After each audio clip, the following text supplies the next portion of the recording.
I Hate Politics is a podcast about a human activity we love to hate. I'm Sunil Dasgupta. Montgomery County Public Schools is on the verge of some big changes.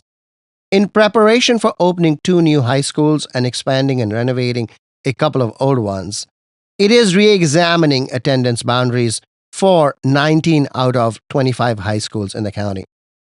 Alongside, there is an effort to rationalize curriculum and programming, which appears to be an effort to bring a degree of school choice within 6 designated regions in the county, and to equalize special programs available to students across those 6 regions.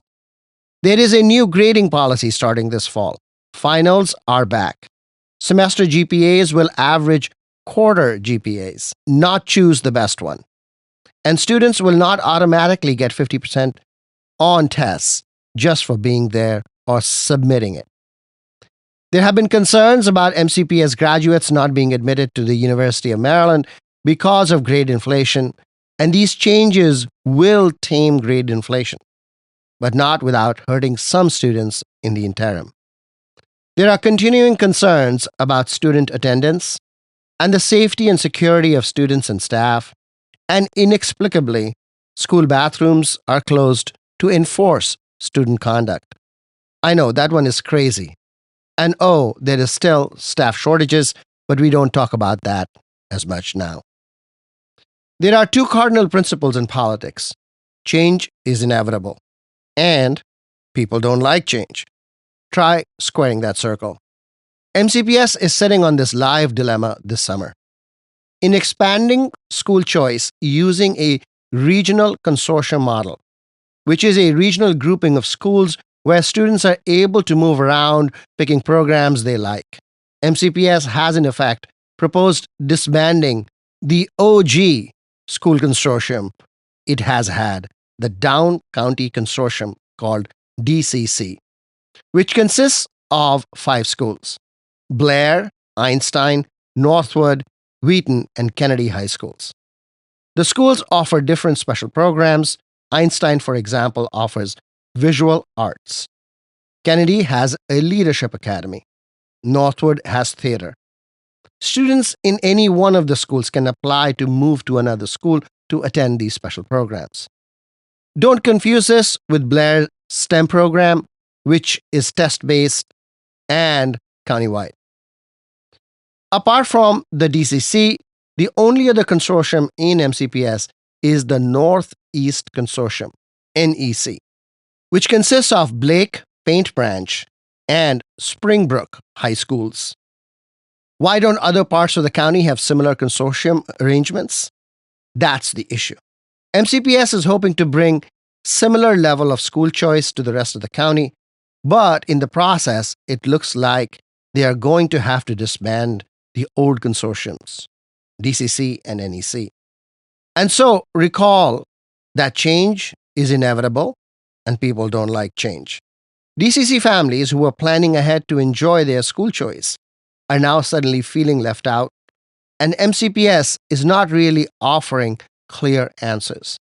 Rebecca Kushmider is an MCPS parent in the Down County Consortium and also sits on a work group trying to figure out what the new consortium system will look like. MCPS has had her sign an NDA, a non-disclosure agreement. So she has to be careful in what she says. But let's see if what she has to say is enough. Stay with us. I Hate Politics is brought to you by UMBC's Political Science Program, where you'll learn to shape public policy, impact communities, and function at the center of modern society. Learn more at shadygrove.umbc.edu.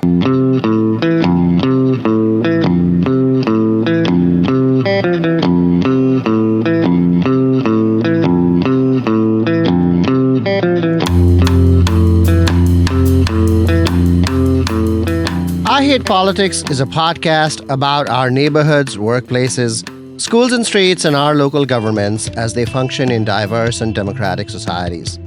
This means our politics are messy, dirty, sometimes corrupt, with often self-serving politicians. But no matter how much we may hate politics, we are never exempt from it, even when we refuse to participate. In fact, the purpose of politics is to keep society functioning, precisely when we don't agree with each other, like now. Music for this episode comes from Washington, D.C. progressive rock band A Shrewdness of Apes. Ian Mabley on vocals and guitar, Josh Pittman on bass, and J.R. Franks on drums. You can find their music at asoaband.com.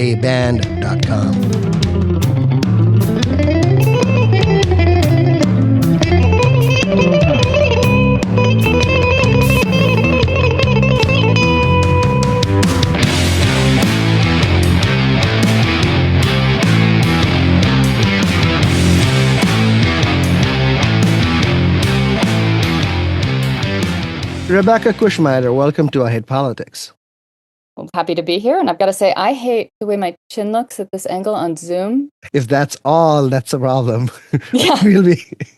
The Down County Consortium is a set of 5 MCPS schools that offers a degree of school choice and looks like it might be disbanded in favor of a new system of regional school choice that MCPS is working on. Can you describe what the DCC, Down County Consortium, is? It is 5 high schools: Einstein, Blair, Kennedy, Northwood, and Wheaton.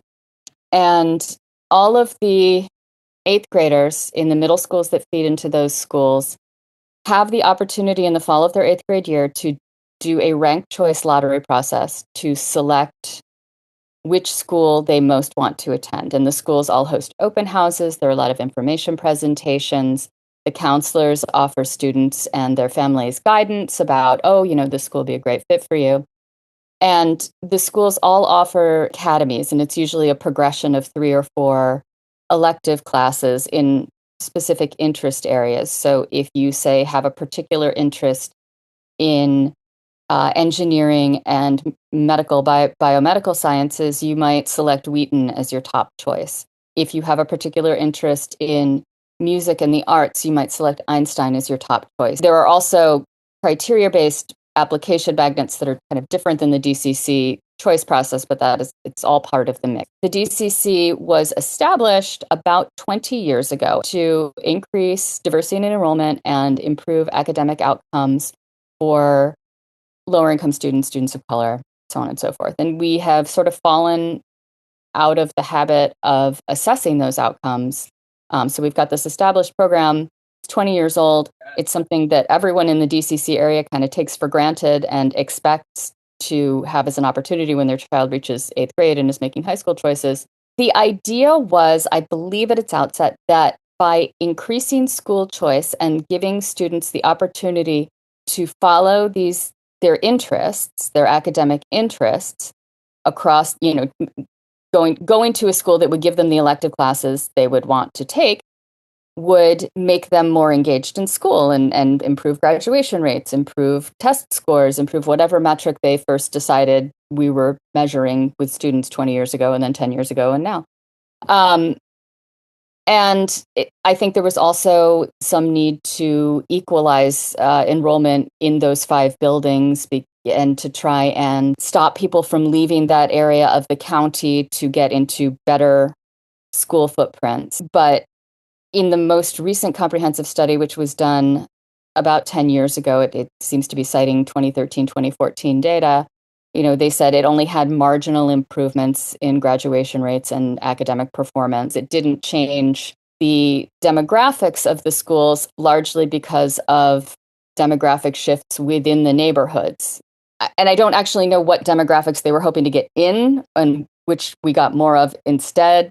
But, these schools are all, I believe, majority minority at this point. Well, the school choice movement, quite apart from performance and, diversity and all this, is that the choice in and of itself has value.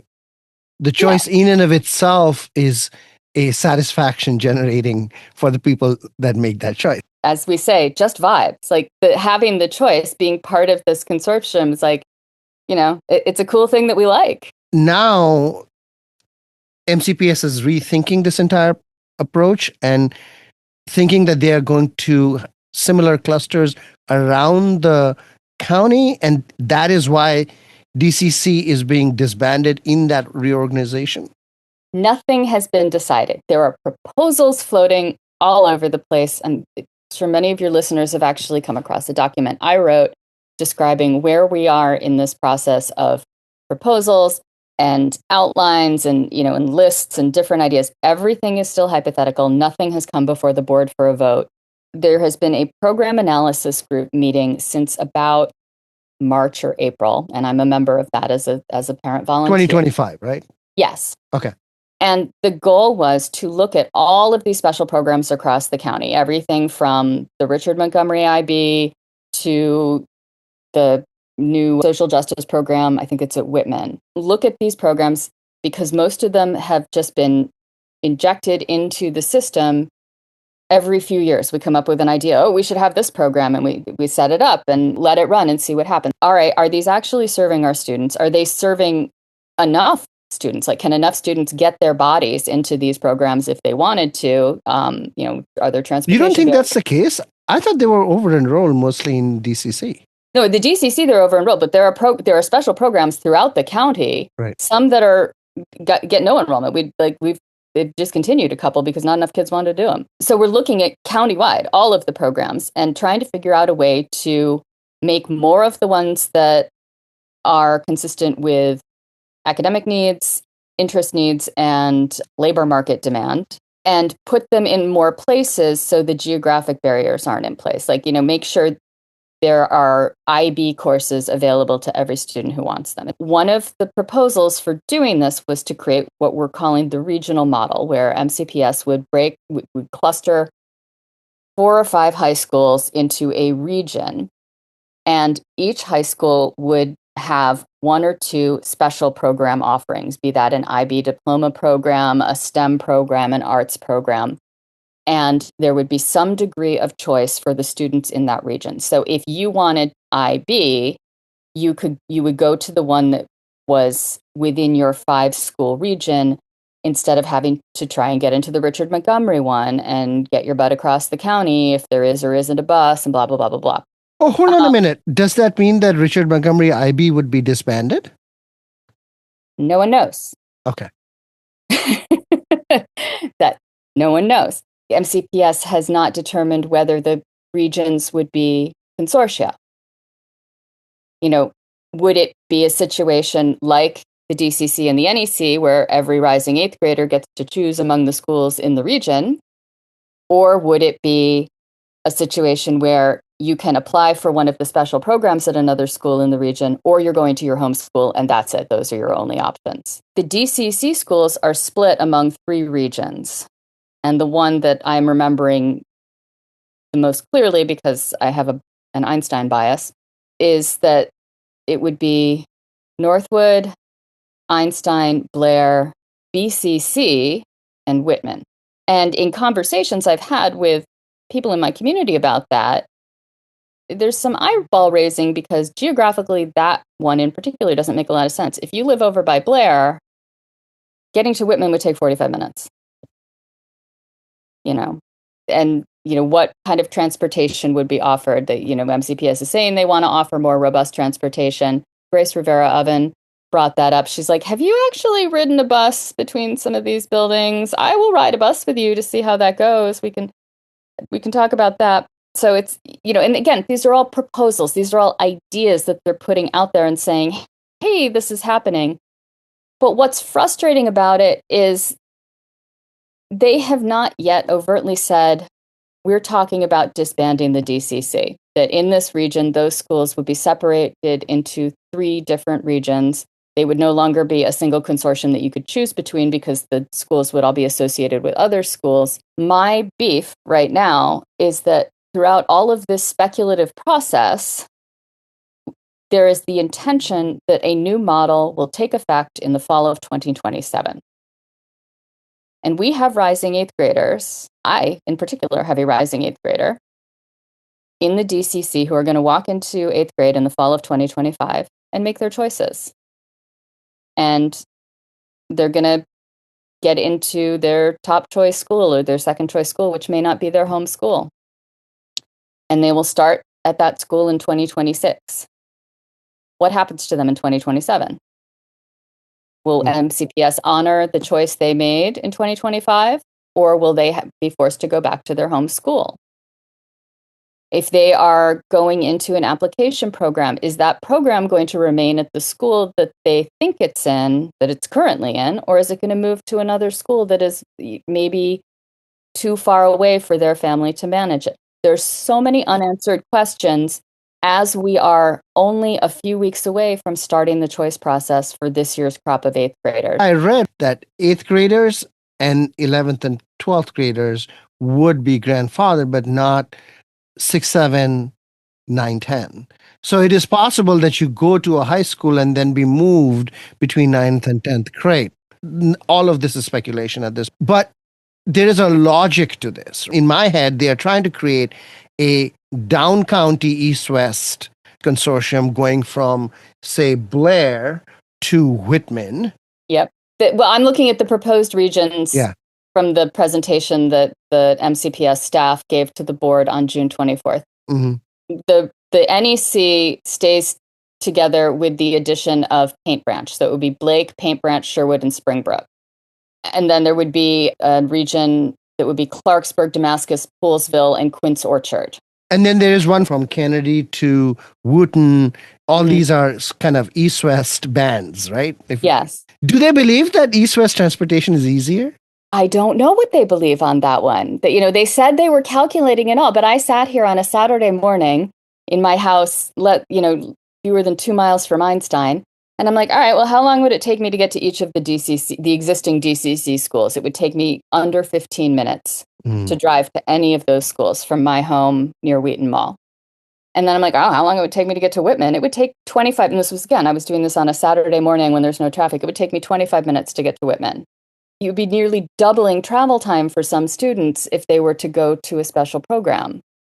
How would you think it's a better way to do this? When they first started discussing the regional model, I'm like, okay, great. You start with the DCC as the core because they're all like clustered together, and we're already existing as a region, and we have the DCC actually has all of the programs that we proposed as wanting to exist in each region. So you could use those as your models and start building out additional consortia or regions. But when I looked at the regions that they proposed, without even putting them on a map, I was looking at them and thinking, are they just trying to connect so-called lower performing schools to W schools? Like, does each region get assigned to a W school and that's going to be your flagship for academic progress? Are you trying to create a system where, you can cite regional averages for academic outcomes that are bolstered by the presence of a W school in your region?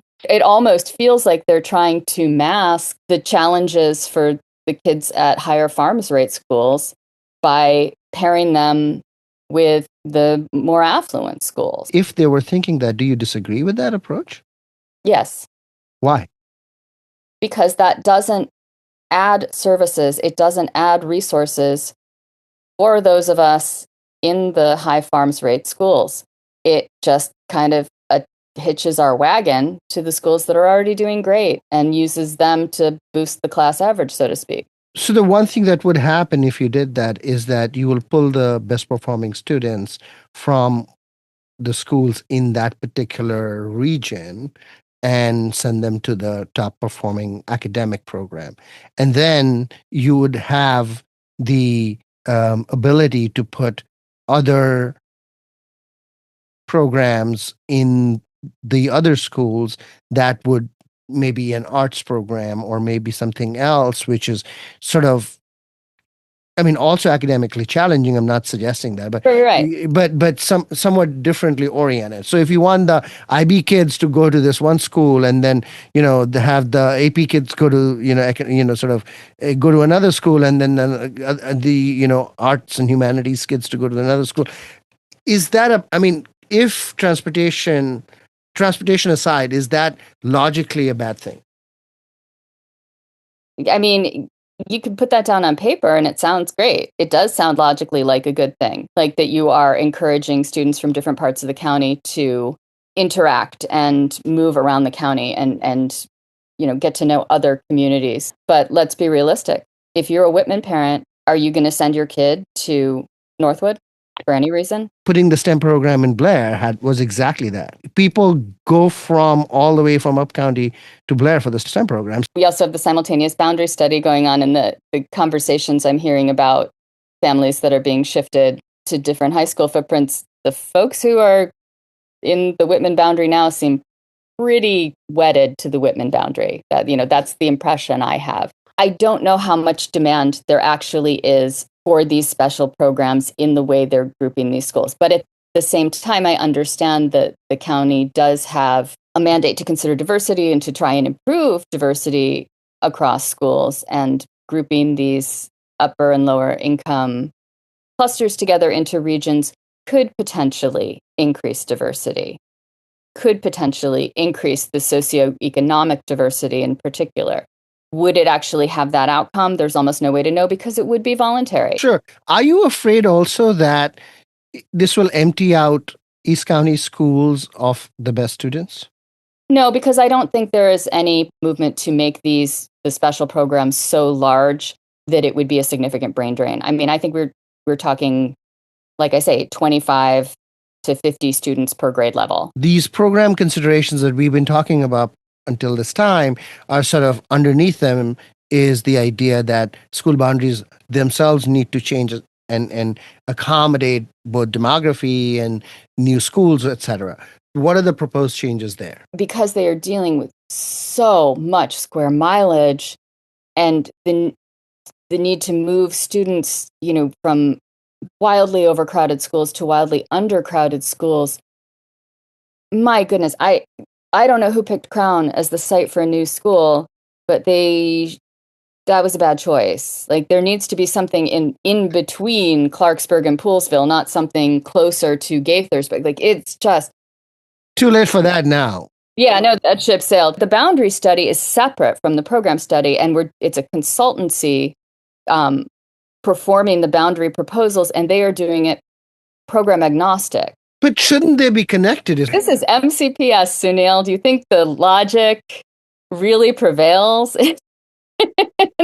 Is the process so completely separate that you don't know what they're doing and they don't know what you're doing? And so it's another left hand, right hand, not talking. Mostly left hand, right hand. There was actually a meeting of the two work groups together. I wasn't able to do it. The thing about it, making it program agnostic, with the exception of the larger programs like the Richard Montgomery IB and the STEM program at Blair, the magnet programs are not a significant percentage of seats in any given school. It's only a couple hundred students.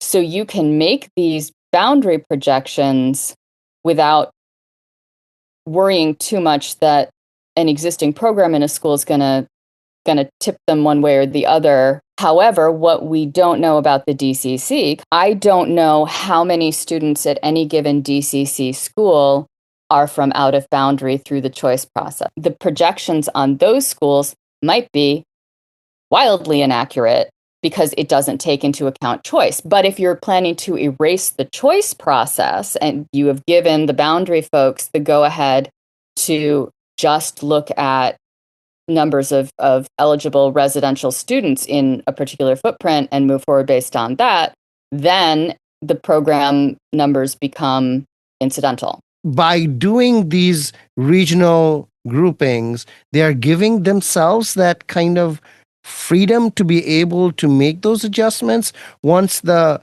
infrastructure is actually reworked. We have a lot of missing data. We have a lot of unanswered questions from MCPS, questions that parents and others have been asking. I believe that as part of this, initiating the boundary study, initiating the program study under the leadership of a new superintendent, there have probably been questions of, why do we have these two consortia, but we don't have consortia for everybody? Well, because these were the goals in 2002, 2004. And then, if you're Dr. Taylor looking at this saying, well, did it achieve those goals? The latest data we have, not exactly. No, it has not been a stunning success at those goals, but it's now a 20-year-old program that people like. So we've got this program that is only available to 2 segments of the county. So there's a fairness issue. It's expensive and it doesn't do what it was supposed to do. If you are a new superintendent, don't you start asking questions like, well, then why are we continuing to do it? If you start thinking that we have this edict from above to look at what if we didn't do consortia, how much could we save in the budget? What would you like to know now that will set your mind at ease and say, okay, we are moving from one set of schools as consortia to another set of schools as consortia. It's a change, but it's not a change in kind of substance. I want it to be very clear to this year's group of 8th graders what their choices actually are. And I want MCPS to be able to say to them, if you do this in the choice process, this is what will happen to you in 9th grade, and this is what will happen to you in 10th grade. Proceed accordingly. So basically, you want grandfathering all the way down. I'm a little agnostic on the grandfathering policy. I just want to know what it is. I want MCPS to go to the board and say, this is what we propose the grandfathering policy should be for DCC students when the new boundaries and the new program model take effect, so that we can walk into this process in September when the schools start doing open houses, knowing what will happen to our students in the coming years. The fact that that is not being communicated yet, that it hasn't been decided, but they're proceeding with the choice process is malpractice. And it is very unfair to thousands of students who think they know what's happening, but in fact, there's a giant question mark at the end of their freshman year. If you're going to move the arts program from school A to school B, yes, then you are essentially don't want to make that promise because, you want to preserve freedom of action. Yeah, but you could also make the grandfathering policy say, if the program you are in moves to a different building, these are the choices we would offer you. You could follow the program, you could return to your home school, you could stay in the school where the program currently is. They need to write a grandfathering policy that accounts for all of the hypotheticals in this. And they need to make it very clear to people before they're making choices for kids who are going to be entering high school in 2026.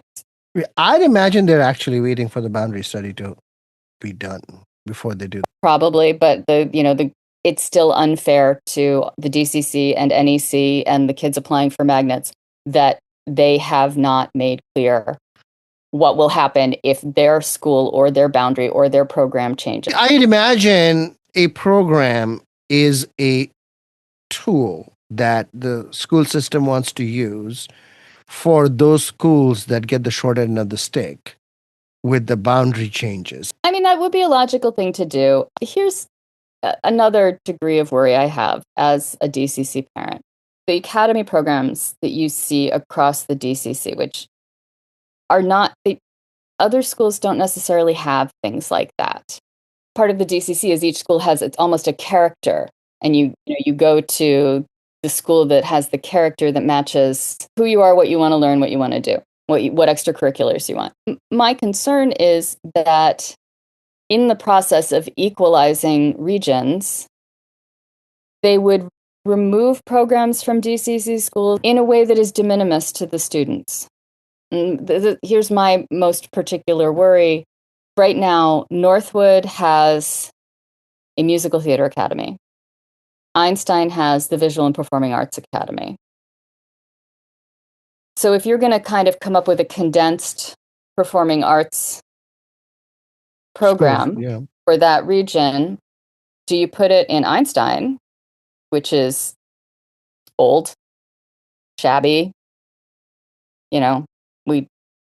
We had our lighting system malfunctioning during actual performances this past year.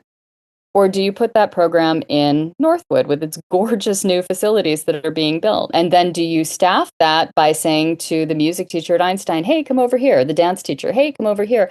And then to give Einstein a consolation prize of something completely different and change the character of Einstein The character of the school is important, and there's a promise to the students and the families, all of that. I mean, but, Whitman people argue the same exact thing. We all come down to kind of hunkering down in our own little community and say, hey, okay, we understand change, but can you make my school not suck? And I worry that the DCC schools will lose things in this process. In the boundary study, the Woodward one specifically, I did a deep dive on the demographics and the socioeconomics of what each proposed boundary would do. Mm-hmm. And in 3 out of 4 of them, they essentially lift the Woodland students out of Einstein and attach them to BCC, which that's fine. That geographically, that makes sense. But what that does to Einstein is ultimately it makes it less diverse because proportionally there will be fewer white students in the school, and it reduces the overall level of affluence for the school. You're taking away a more affluent neighborhood from the articulation. So the proportion of farms students increases. Like we might go from a 40% farms population to closer to 60%. How many students does Einstein have right now? Just under 2,000 right now, and the school should only be about 1,700. There's one proposed model where, yes, we would get some Walter Johnson students, but that model is so freaking crazy that nobody even thinks it's realistic. It's the one where like you've got like these hubs of right. like little islands. That one's just absurd. And with the whole DCC, we're not the rich part of the county. We all have farms rates in the 40 to 50% range. Some change is going to have to happen. The question to me is, are you providing enough definitive pathways so that people understand that if you choose one thing next year, then you're not going to be asked to choose another thing in the following year. So the grandfather argument is actually a very good one. Yeah, that's strictly an administrative decision, and they could make that. Have you found leadership, especially in the Board of Education, sympathetic? They are sympathetic right now to the lack of explanation. Laura Stewart on the Board of Education had asked for more data. Grace Rivera Oven had asked for more data. Julie Yang, she's quite skeptical of the whole process from what I can tell, and doesn't think that we need school choice. She was citing the last report on the DCC saying this never lived up to expectations. Why would we want to replicate that? Why would we want to do anything even like that if it doesn't work? And these are all valid questions, and we, getting leadership to answer them is kind of the goal right now. Rebecca Kushmeider, hope MCPS answers. Me too. That's all I can say. Me too. Thank you. You're very welcome. That's MCPS parent and Kensington resident Rebecca Kushmeider. Hard to explain if you don't believe. Makes itself known in the dark. Leaves your heart racing cold and stark.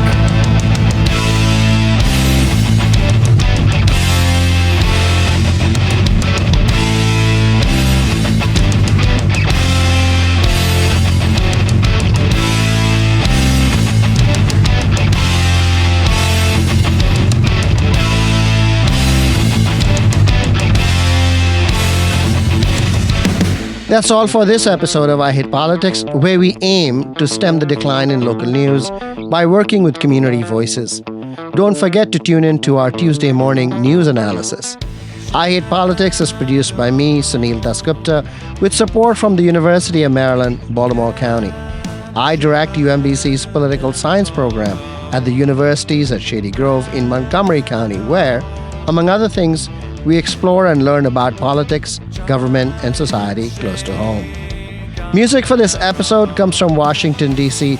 progressive rock band, A Shrewdness of Apes. Ian Mabley on vocals and guitar, Josh Pittman on the bass, and J.R. Franks on drums. You can find their music at asoaband.com. If you want to share your music on the show or know someone else who might want to, please email us at producer@ihbpod.org. I hope you will subscribe and share the podcast as we bring you stories about politics close to you and to your home. See you next time.